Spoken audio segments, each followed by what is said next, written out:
ये जो होड़ है एक खतरनाक होड़ है। बाबा साहब भीमराव अंबेडकर ने विरोध किया था इसका, मुस्लिम आरक्षण का, क्योंकि देश धर्म के आधार पर विभाजित हुआ था और उन्होंने कहा था कि धर्म के आधार पर कोई भी आरक्षण देश के अंदर नहीं होना चाहिए। अनुसूचित जाति जनजाति को आरक्षण भारत के संविधान के द्वारा दिया गया है। मंडल कमीशन की सिफारिशों के आधार पर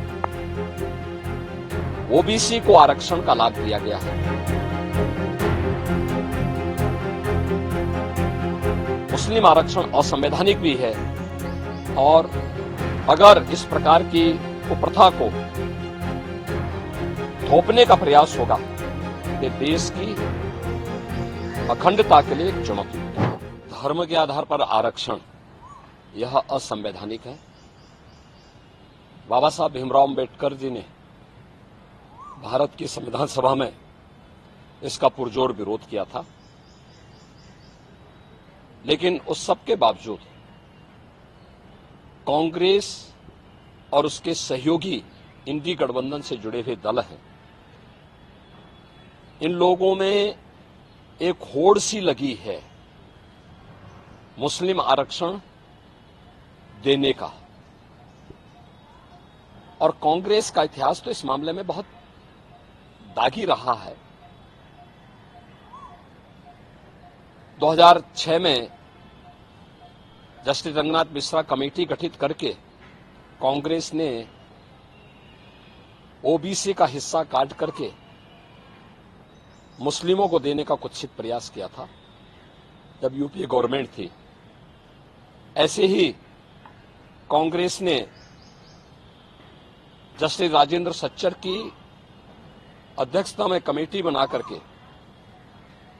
अनुसूचित जाति के आरक्षण में सेंध लगाने का प्रयास किया था। कुछ मुस्लिम जातियों को अनुसूचित जाति में शामिल करने का कुत्सित प्रयास किया था। बीजेपी और एनडीए ने उसका विरोध किया था। कांग्रेस की जब आंध्र प्रदेश में सरकार थी, उन्होंने उस वहां के ओबीसी के आरक्षण को मुसलमानों को दिया था। कांग्रेस की कर्नाटक सरकार ने मुसलमानों की सभी जातियों को ओबीसी में शामिल करके ओबीसी के आरक्षण में सेंध लगाया है। वेस्ट बंगाल के अंदर टीएमसी ने 2010 में 118 मुस्लिम जातियों को ओबीसी में शामिल करके पिछले 14 वर्ष से लगातार ओबीसी के आरक्षण के अधिकार पर उन्होंने पूरी तरह एक प्रकार की डकैती डाली है।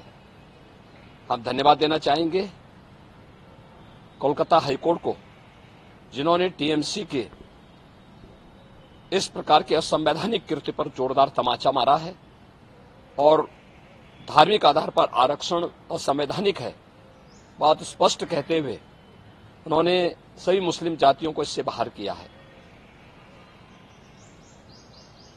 इसी प्रकार से बिहार के अंदर लालू जी पहले ही बोल चुके हैं कि मुसलमानों को, सभी मुसलमानों को आरक्षण मिलना चाहिए। इसका मतलब आरक्षण कहां से मिलेगा?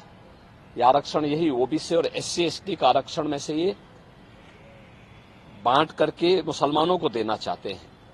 और समाजवादी पार्टी तो अपने जन्मजात हिंदू विरोध, अनुसूचित जाति जनजाति और पिछड़ी जाति के विरोध का नाम ही इन्होंने बना दिया, उसका पर्याय ही बना दिया है। चाहे वह राम जन्मभूमि का विरोध रहा हो, राम भक्तों पर गोली चलाने का रहा हो, या फिर 2012 और 2014 के अपने इलेक्शन मैनिफेस्टो में समाजवादी पार्टी ने मुस्लिमों को आरक्षण देने की वकालत की थी और यहां तक इन्होंने शरारत की थी कि तुष्टीकरण की हद बात करते हुए उत्तर प्रदेश के अंदर, उत्तर प्रदेश की उस समय की 20 करोड़ की आबादी की सुरक्षा के साथ खिलवाड़ करते हुए पीएससी की 54 कंपनियों को इन्होंने समाप्त किया था। और उस समय इन्होंने पीएससी की भर्ती जो निकाली थी उसमें इन्होंने प्रयास किया था कि 15% मुस्लिम आरक्षण हो। माननीय न्यायालय को हस्तक्षेप करना पड़ा था। ये जो होड़ है एक खतरनाक होड़ है। बाबा साहब भीमराव अंबेडकर ने विरोध किया था इसका, मुस्लिम आरक्षण का, क्योंकि देश धर्म के आधार पर विभाजित हुआ था और उन्होंने कहा था कि धर्म के आधार पर कोई भी आरक्षण देश के अंदर नहीं होना चाहिए। अनुसूचित जाति जनजाति को आरक्षण भारत के संविधान के द्वारा दिया गया है। मंडल कमीशन की सिफारिशों के आधार पर ओबीसी को आरक्षण का लाभ दिया गया है। Bharatiya Janata party SC, ST और ओबीसी के आरक्षण को सुरक्षित रखने के लिए किसी प्रकार के मुस्लिम आरक्षण का विरोध करती है और दूसरा, मुस्लिम आरक्षण असंवैधानिक भी है और अगर इस प्रकार की कुप्रथा को थोपने का प्रयास होगा तो देश की अखंडता के लिए एक चुनौती होगी।